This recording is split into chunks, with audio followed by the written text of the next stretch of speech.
આ જે છે ને એ નાળિયેરી 1.5-2 વર્ષની છે, પણ હાઈટ જો કેટલી આટલી નાની નાની હતી ને ત્યારે અમે વાવેલી છે, ત્યાં સુધી છે જો પાછળ બધી આખા પેલી બાજુ બતાય, પેલી બાજુ જો ત્યાં સુધીની છે બધે જ નાળિયેરી વાવી છે.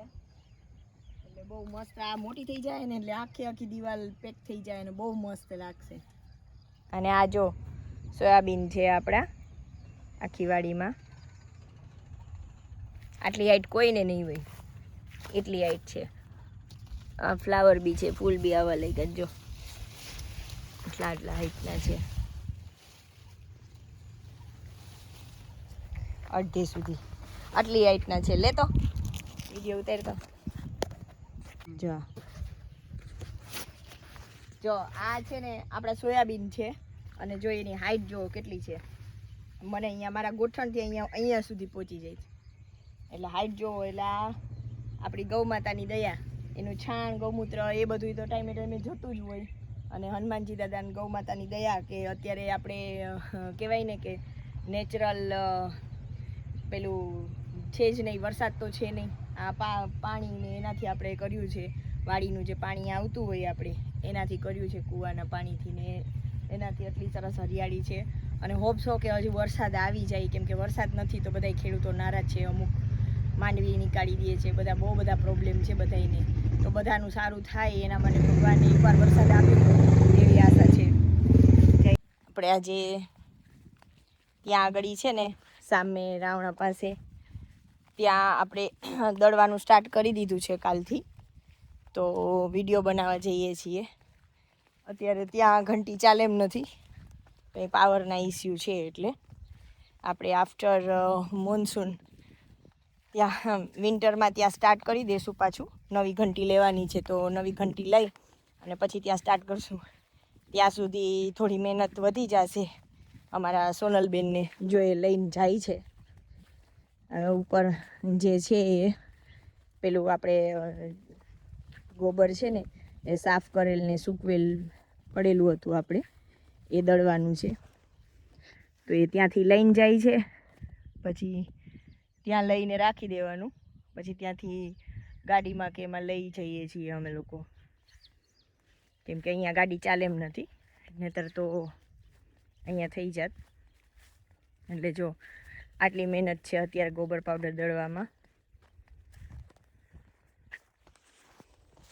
આ છે ને અહીંયા દળવાનું ચાલુ થઈ ગયું છે. મોટર અત્યારે બંધ રાખી છે, કેમ કે અવાજ આવે ને તો વિડીયો નહીં ઉતરે પ્રોપર. એટલે જો આવી રીતના અહીંયા દળાશે. આ છીણેલું જ છે આખું આપણું ગોબર પાવડર, ગોબર સોરી. એટલે આ રીતના છે બધું, આવી રીતના દળાશે. અને અહીંયા આમાં જો થોડું ઘણું આમાં સૂકવેલ છે, થોડું ઘણું અહીંયા છે, અને બીજું ત્યાં ગૌશાળાએ પડેલું છે. ધીમે ધીમે અહીંયા લાવીએ છીએ અને દળીએ છીએ, અને બધું સ્ટાર્ટ કરી દીધું છે.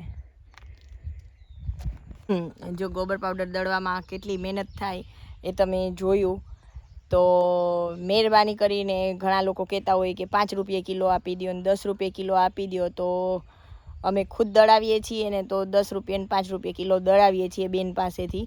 તો મહેરબાની કરીને અમારી પાસે કોઈ એવી એક્સપેક્ટેશન ના રાખતા કે અમને આટલામાં કિલો આપી દો, કેમ કે આની પાછળની મહેનત બી બહુ છે, ગાયવાળું છે, અને ગાયોને સાચવવી આખો દિવસ અમારે આની પાછળ કેટલી મહેનત હોય એ અમારું મન જાણે છે. એટલે મહેરબાની કરી તમને ના પોસાય તો ના લેતા, પણ ક્યારેય બી કોઈ ગૌપાલન કરતું હોય તો એની પાસેથી એવી એક્સપેક્ટેશન ના રાખો કે એ તો ગાયનું છાણ જ છે ને એટલામાં આપી દો. પણ ગાયનું છાણ પાછળ કેટલી મહેનત છે, શું છે, એ તમને આમાં લાઈવ બતાવ્યું છે વિડીયોમાં. અને તમે અહીંયા અમારી ગૌશાળાએ બી આવી શકો છો જોવા માટે એની ટાઈમ, કે અહીંયા ગોબર પાવડર જ્યારે દળાતો હોય ત્યારે કેટલી મહેનત લાગે છે, એક માણસ કેટલું એની પાછળ દોડધામ કરે છે, એની પેકિંગનું કેટલું એનું હોય છે બધું. એ તમને બધા વિડીયો હું નાખતી જ હોઉં છું, તો તમે જોઈ શકો છો. બરાબર છે ને.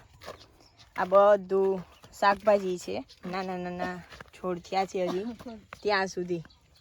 આ બધું અમારા બાપભાઈએ વાવ્યું છે.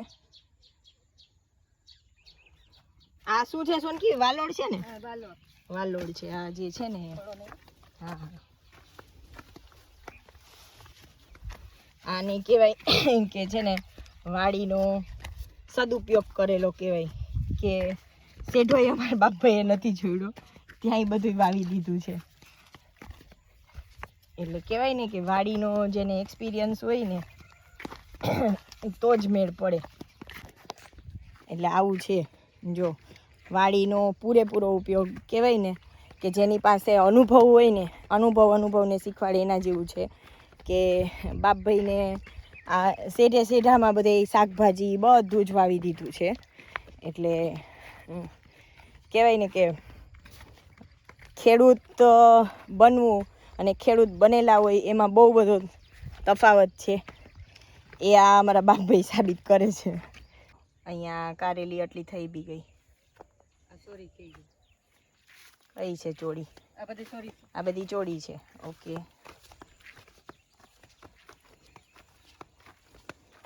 આપણને તો બધા પાંદામાં સરખા જ લાગે મને તો. હા, આ કારેલી જ છે. જો કારેલીના પત્તા ખબર પડી જાય. આ ગલકા જો ત્યાં સાપ નીકળો એરિયો. તને કીધું કે આ બાજુથી નથી જવું, પેલી બાજુ જ્યાંથી આવ્યા ને ત્યાંથી જ પાછા વયા જઈએ. જો જાય શું જાય આમ, મને બીક લાગે. કેવું આરામથી જઈએ તો પગમાં વીટાઈ ત્રાડ જ નાખું ને, બીક લાગે સોનલ મને. અહીં અમારા જે આ સોનલબેન છે ને એને સાપ નીકળે બીક ના લાગે. પેલું હમણાં જોયું ને નાનકડો સાપ નીકળો તો મને ડર લાગે બહુ જ. એટલે તો હું આવું નહીં આ બાજુ બહુ. પણ આજે કીધું કે વિડીયો બનાવો ને તો મને કે તમને જગ્યા છે ને એમાંથી લઈ જાઉં. કાલે નિલેશે ના પાડી હતી મને કે તાર નથી આવવું, કેમ કે શૂઝ ને પહેરવું ના હોય ને તો ના આવે. હવે અને આ જો બિંદાસ જઈએ અને મને લઈ જાય પાછી. આ ચોખ્ખું છે એ તો અહીંયા ચોખ્ખું છે, અહીંયા ચોખ્ખું હતું તો શ્વાસ ચડાવી દીધો મને સોનલ. તે શ્વાસ ચડી ગયો, સાપ નીકળો તે. ભલે નાનકડું જ હતું પણ જોઈને એ ભલે આપણાથી બિચારું ભાગે એને આપણે પેલું થાય એને, પણ મને બી ડર લાગે. કોને કોને ડર લાગે? જેને ડર લાગતો હોય એને કમેન્ટ કરજો સાપથી. હા, તારે તો કાયમનું છે. જો કેવું કે આપણને ડર નહીં લાગતો એ તો કાયમનું છે. હા, કારેલી ને હવે મારે પછી શાકભાજી ઉતારવાની ને ત્યારે વિડીયો બનાવી. ચાલો આપણે જઈએ હવે.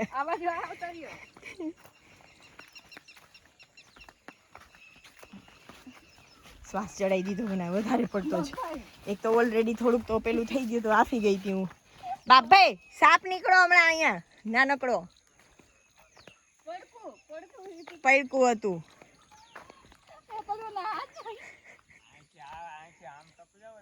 ત્યાં છે જગ્યા? બાપભાઈ હાલો તો આ બાજુ હાલો એટલે હું નીકળી જાઉં. આમાં જોવો તો ખરા, આમાં ક્યાંય બાપભાઈ નીકળાય એવું છે? આમાં વાંથી ગોળ ગોળ ફેરવે વાડીમાં. તમે આવો બાપભાઈ એટલે હું આવતી રહું એમાંથી. હાલ તું આગળ હાલ તું આગળ હાલ, હું તાર પાછળ આવું. ચાલ તને તો કેમ આમાં જાણે દેખાતું હોય કે સાપ હશે કે નહીં હોય આમાં? આવી જ છું તું. ચાલ ફટાફટ. હા ભગવાન તો અહીંથી હોય ને તારે સોનલ.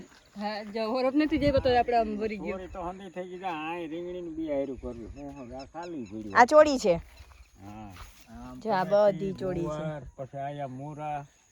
એ બધું તો જોઈ લીધું, વિડીયો બનાવી એનો તો. ચોળી બધી વાવી મસ્ત થાય ને. અહીંયા રીંગણા વાવી દેવો ને બધી.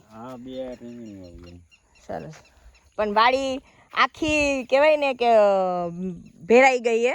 શાકભાજી અને સોયાબીન ને શેઠે શેઠે બધું વાવી દીધું. બાપભાઈ તમે મસ્ત કરી દીધી.